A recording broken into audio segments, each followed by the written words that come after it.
Shalom Bapak Ibu, Komisi Senior GKI Kutisari Indah. Apa kabar semuanya? Semoga semua dalam keadaan yang baik dan sehat. Salam jumpa bersama dengan saya Pendeta Maureen Christine dari GKI Denpasar. Bapak Ibu, pada hari ini kita sama-sama akan mendengarkan firman Tuhan yang menguatkan kita di masa yang tidak mudah ini. Namun sebelumnya mari saya mengajak kita untuk bersatu di dalam doa memohon pertolongan Tuhan. Kita berdoa. Tuhan Allah kami, di tengah kondisi PPKM darurat ini, tidak dapat kami pungkiri Tuhan sebagai umat-Mu kami merasa gelisah.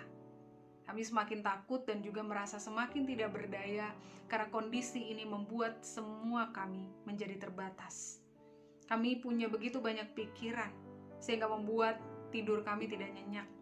Ada begitu banyak berita orang sakit, begitu banyak berita duka yang kami dengarkan dan kami baca di media sosial kami setiap hari. Tuhan, di tengah-tengah kondisi seperti ini, tidak ada yang bisa kami lakukan selain berdoa dan berteriak meminta pertolongan dan pengasihan Tuhan. Untuk itu Tuhan, kami datang untuk memohon kekuatan dari Tuhan. Tolonglah kami, kasihanilah kami umat-Mu. Dan sebentar lagi Tuhan, kami hendak membaca firman Tuhan serta merenungkannya. Biarlah melalui firman-Mu Engkau meneguhkan setiap kami, Engkau menguatkan setiap kami, agar di masa-masa yang sulit ini Tuhan, kami tetap punya percaya kepada Tuhan, kami tetap punya harapan di dalam Tuhan. Ini doa kami Tuhan, berfirmanlah bagi kami dan kuatkanlah setiap kami. Di dalam Kristus Sang Firman yang hidup, kami berdoa dan memohon kekuatan dari Tuhan. Amin. Bapak Ibu yang dikasihi Tuhan, bacaan firman Tuhan hari ini diambil dari kitab Markus pasal 4 ayat 35 sampai 41. Markus pasal 4 ayat 35 sampai 41 berbunyi demikian.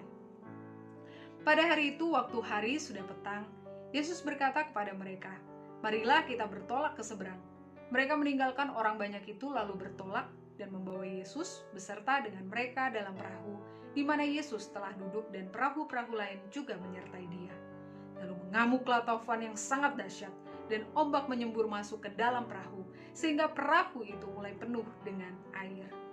Pada waktu itu Yesus sedang tidur di buritan di sebuah tilam. Maka murid-muridnya membangunkan dia dan berkata kepadanya, "Guru, engkau tidak peduli kalau kita binasa." Ia pun bangun, menghardik angin itu dan berkata kepada danau itu, "Diam, tenanglah." Lalu angin itu reda dan danau itu menjadi teduh sekali. Lalu ia berkata kepada mereka, "Mengapa kamu begitu takut? Mengapa kamu tidak percaya?" Mereka menjadi sangat takut dan berkata seorang kepada yang lain, "Siapa gerangan orang ini sehingga angin dan danau pun taat kepadanya?" Demikianlah saudaraku firman Tuhan. Berbahagialah kita yang membaca, mendengarkan, dan juga menghidupinya dalam kehidupan kita hari lepas hari. Haleluya. Ibu bapak serta saudaraku yang dikasihi Tuhan, pernahkah dalam kehidupan ini kita menjadi ragu pada Tuhan? Pernahkah dalam kehidupan ini kita begitu takut dengan kondisi yang kita hadapi? Saudaraku, rasanya kita pernah. Mungkin saja pernah. Apalagi saudara ketika kita membayangkan situasi kita sekarang berada dalam kondisi pandemi, dalam kondisi PPKM darurat. Bahwa saudara mungkin saja saudara kondisi saat ini membuat kita menjadi semakin ragu sama Tuhan. Kok Tuhan rasanya gak buat apa-apa ya? Kok Tuhan seakan diam ya? Kok Tuhan seakan tidak peduli ya dengan apa yang kita alami? Saudaraku yang terkasih, perasaan ragu, perasaan takut, perasaan seakan berjalan sendirian, itu wajar dialami oleh setiap kita. Karena saudaraku, para murid Yesus, orang-orang yang dekat dengan Yesus juga pernah merasakan demikian. Mereka pernah merasa ragu, pernah merasa Yesus gak peduli sama mereka. Hal inilah yang diceritakan di dalam Markus pasal 4 ayat 35 sampai 41 tadi. Bahwa di sana diceritakan Yesus dan para murid sedang melakukan perjalanan di atas sebuah danau. Dan dalam perjalanan mereka, saudara, tiba-tiba mengamuklah taufan, angin ribut yang sangat besar, yang kemudian mengombang-ambingkan kapal dan membuat ombak masuk di dalam perahu. sehingga perahu itu penuh dengan air. Saudaraku, membayangkan situasi para murid saat itu. Sekalipun mereka itu mantan nelayan, sekalipun mereka itu jago berenang, saudara, yang dihadapi oleh mereka adalah faktor alam yang lebih kuat, yang lebih berkuasa ketimbang mereka, manusia-manusia biasa. Maka dari itu, saudaraku, wajar kalau para murid saat itu merasa takut. Wajar kalau para murid saat itu merasa panik dengan keadaan yang harus mereka hadapi. Saudaraku, persoalannya adalah bukan hanya pada angin ribut yang mereka hadapi. Persoalannya sebenarnya bukan hanya pada ombak yang mulai masuk dalam perahu mereka. Tapi persoalannya juga adalah ketika situasi mereka sedang tercekam. Ketika situasi mereka sedang terancam, saudara. Yesus, sang Rabuni, sang guru mereka, justru tidak bangun. Yesus justru tidur di dalam perahu. Seakan, saudara, buat para murid saat itu yang sedang berjuang menghadapi angin ribut, Yesus akan diam, gak peduli. Seakan Yesus gak peduli dengan mereka semua. Itu sebabnya, saudara, di dalam bacaan, ketika para murid sedang berjuang menghadapi angin ribut, sedang masih dalam perahu, kondisi semakin mencekam karena ombak mulai masuk dalam perahu, saudara, mereka membangunkan Yesus. Tepatkah apa yang mereka lakukan? Tepat. Mereka membangunkan orang, sosok Allah yang bisa meredakan dan membuat mujizat. Tapi saudaraku, menariknya, banyak penafsir yang mengatakan ketika mereka membangunkan Yesus, mereka nggak ngomong ke Yesus tuh pelan-pelan, Yesus, Engkau tidak peduli kalau kami binasa. Mereka nggak bisik-bisik, saudara. Saat itu situasi sedang berisik, ada begitu bunyi keras angin ribut, ombak mulai masuk, pastinya para murid sedang berteriak-teriak juga. Otomatis ketika mereka membangunkan Yesus, mereka membangunkan dengan nada yang keras. Mereka bahkan juga, saudara, membangunkan dengan nada yang kesal. Yesus, Kau tidak peduli kalau kami binasa. Saudaraku, perkataan para murid ini adalah perkataan yang wajar. Karena mereka merasa bahwa Yesus gak peduli sama mereka. Mereka merasa mulai ragu sama Yesus. Kenapa Yesus tetap memilih tidur ketimbang membantu mereka? Namun saudaraku yang terkasih, ketika para murid sedang takut dengan kondisi saat itu, dan saudara, kalau Yesus benar-benar tidak peduli, pastinya saat itu para murid harus bangunkan Yesus berkali-kali. Selain itu, saudara, kalau mereka membangunkan Yesus dan Yesus sempat dengar dan bangun, kalau Yesus nggak peduli ya, saudara, dia pasti akan tetap memilih untuk tidur. Atau ngomong, nanti aja deh, saya masih ngantuk. Karena dia nggak peduli pada para murid.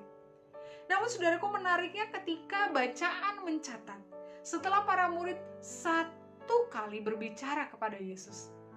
Ayat 39, Yesus langsung bangun dan menghardik angin ribut itu.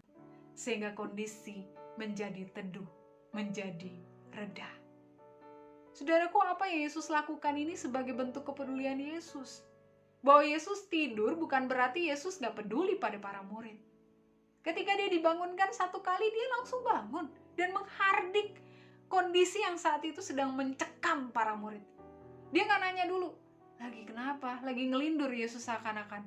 Ada apa, butuh bantuan apa? Seakan dia gak tahu apa-apa. Dia tahu kondisi para murid.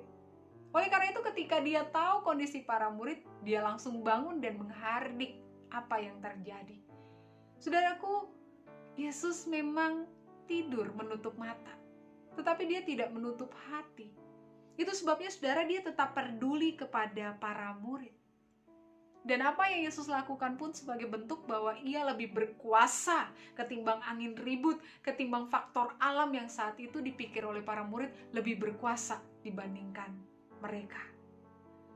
Nah, saudaraku yang terkasih, ketika kita membaca teks ini dan kita mau bercermin dari teks ini, saudara, maka ada kemungkinan bahwa teks ini begitu kontekstual dengan kehidupan kita sekarang. Kalau para murid yang mereka hadapi saat itu angin ribut, ombak yang masuk. Mungkin saja, saudara, teks ini juga kalau mau dicerminkan dengan kehidupan kita sekarang, kita juga sedang menghadapi angin ribut. Ombak mulai masuk dalam kehidupan kita. Ombak mulai masuk dalam perahu kita. Dan angin ribut dan ombak itu berbentuk pandemi, PPKM darurat, COVID-19 yang terus bermutasi. Karena saudara, seakan-akan kehidupan kita ini kehidupan yang sedang dipenuhi dengan rasa takut. Seakan saudara, pandemi membuat kita semakin terhimpit, membuat kita seakan sudah mau tenggelam sebentar lagi. Apalagi saudara, di kondisi ini yang paling menderita itu bukan usia muda. Banyak riset yang mengatakan bahwa di masa seperti ini yang menderita justru adalah usia indah. Mengapa saudara? Karena dengan adanya kondisi ini membuat usia indah semakin terpenjara. Nggak boleh kemana-mana. Sudah vaksin, tetap aja nggak boleh kemana-mana. Nggak bisa ibadah di gereja, harus tetap di rumah. Nggak bisa keluyuran kemana-mana, ketemu teman, nggak bisa. Tetap harus di rumah. Harus belajar menggunakan media sosial, kalau tidak ketinggalan berita.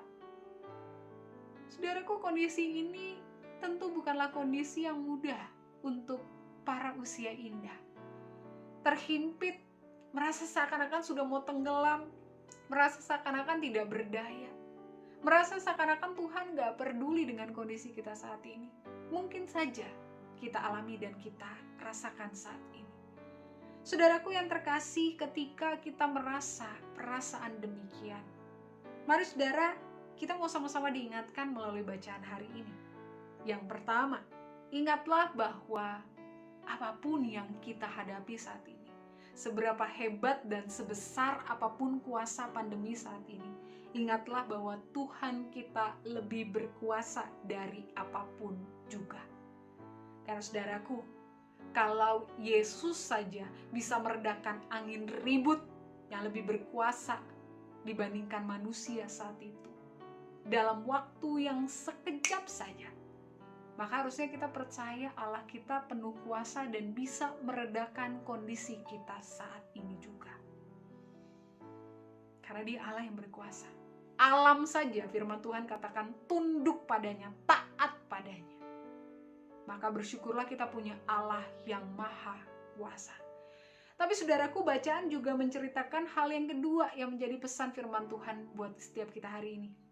Bahwa saudara, ketika Yesus meredakan angin ribut, meredakan danau yang saat itu sedang bergejolak, Yesus meredakannya bukan pakai waktunya para murid atau pakai waktu alam, bahwa ketika saat itu angin ribut datang, Yesus langsung tenangkan, Yesus langsung redakan. Tapi saudara, bacaan menceritakan Yesus meredakan angin ribut itu pakai waktu Tuhan. Makanya Dia nggak langsung meredakan angin ribut itu. Tapi yang jelas adalah ketika Dia pakai waktunya Tuhan, pakai waktunya saudara, bukan berarti bahwa waktu Tuhan itu failed, gagal. Tapi justru saudara, bacaan menceritakan pakai waktu Tuhan, justru apa yang Dia lakukan berhasil. Alam tidak berkuasa padanya, manusia, para murid juga tidak berkuasa padanya. Dia punya waktunya. Dan ketika waktu Tuhan yang terjadi, semuanya berhasil. Semuanya reda. Maka dari itu saudaraku, firman Tuhan pada hari ini mengingatkan kita untuk poin yang kedua, bahwa ingatlah, ketika Tuhan hendak meredakan kondisi kita saat ini, ingat Tuhan itu meredakan bukan pakai waktunya kita, tapi Tuhan meredakan pakai waktunya Tuhan. Karena apa? Karena waktu Tuhan yang terbaik. Sekalipun saudara kita merasa, aduh, kok saya nggak ngerti dengan waktu Tuhan, kapan waktu Tuhan? Kok Tuhan seakan nggak berbuat apa-apa, seperti yang dialami oleh para murid ya. Tapi ingatlah saudara, waktu Tuhan yang terbaik. Kita nggak bisa menguasai waktu Tuhan, karena waktu Tuhanlah yang dapat menguasai kita. Namun ketika waktu Tuhan yang terbaik, ingatlah bahwa ada rencana-rencana baik yang Tuhan siapkan buat setiap kita. Saudara, saya jadi teringat sebuah lagu yang refrennya, waktu Tuhan pasti yang terbaik.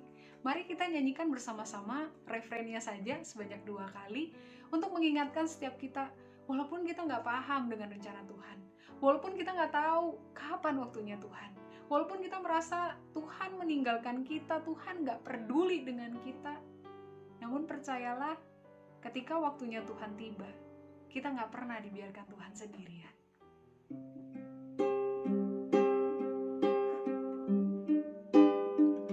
Waktu Tuhan pasti yang terbaik, walau kadang tak mudah dimengerti.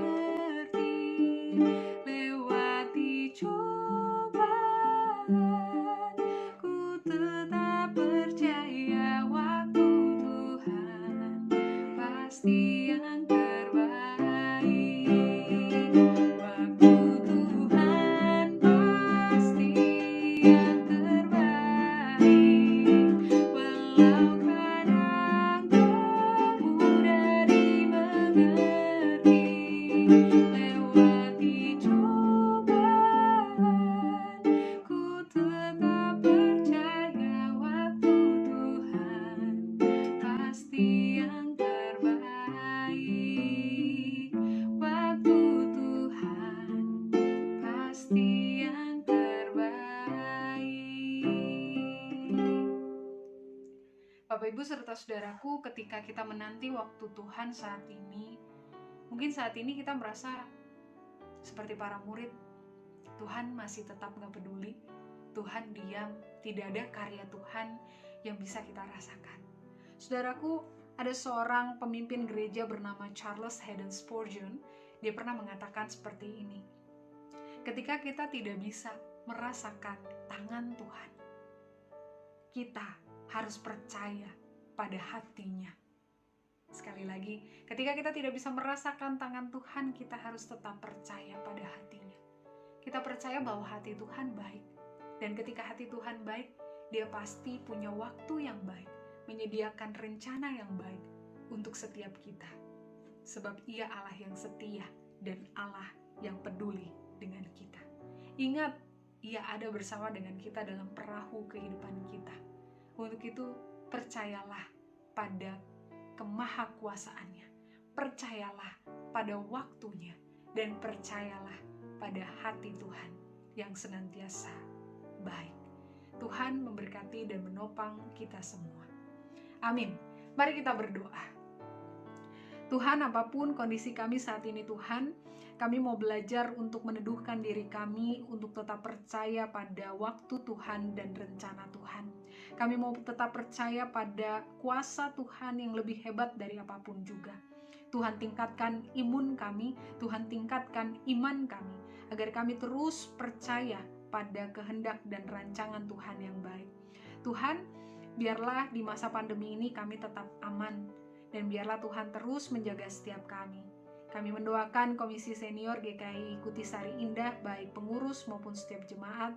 Tuhan, dimanapun kami berada, apapun yang kami alami dan kami rasakan saat ini, Tuhan jaga dan sertai kami senantiasa.